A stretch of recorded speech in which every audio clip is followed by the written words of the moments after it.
Hai pemirsa Voi, dalam edisi kali ini, Voi hari ini membahas tentang tunjangan perumahan untuk anggota DPR RI sebesar 58,65 juta rupiah.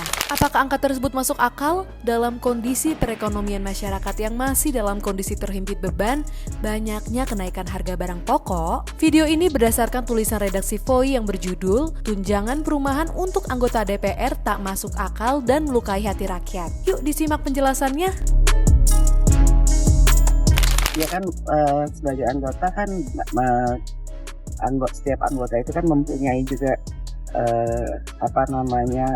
hak dan kewajiban untuk bisa kemudian nantinya memfasilitasi jika kemudian ada konstituen atau kemudian ada orang dari dapil datang dan lain-lain sebagainya.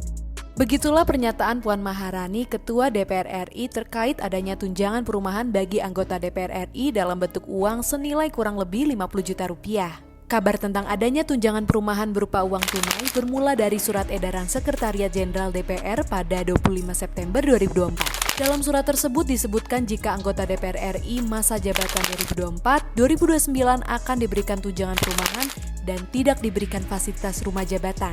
Karena itu, anggota DPR RI yang terpilih kembali maupun yang tidak harus mengembalikan rumah dinas mereka ke pihak Sekretariat Jenderal DPR.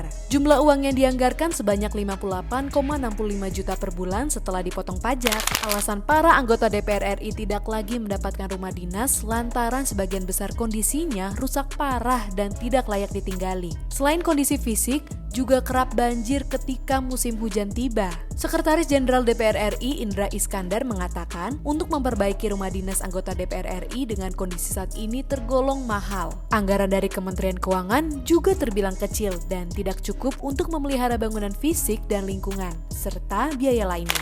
Untuk total tunjangan perumahan, negara menghabiskan uang sebesar 408,2 miliar rupiah selama 1 tahun. Direktur Indonesian Parliamentary Centre atau IPC menuturkan, pemberian tunjangan perumahan bagi anggota DPR RI tidak pas jika diberikan selama 5 tahun jabatan. Karena selama ini sudah ada fasilitas rumah dinas. Jika memang rusak dan butuh direnovasi, sebaiknya tunjangan perumahan diberikan sementara ketika fasilitas itu diperbaiki. Menurut peneliti dari IPC, Arif Adiputro, keputusan tersebut dinilai tidak sensitif di tengah kondisi masyarakat yang sulit secara ekonomi. Apalagi, angka pengangguran terus bertambah dan daya beli masyarakat lemah. Nah, kalau menurut pemirsa Voi, lebih baik tunjangan perumahan anggota DPR RI yang baru dilantik menggunakan uang atau memanfaatkan fasilitas rumah dinas yang sudah tersedia dengan perbaikan tentunya. Simak terus berita-berita menarik lainnya di voi.id.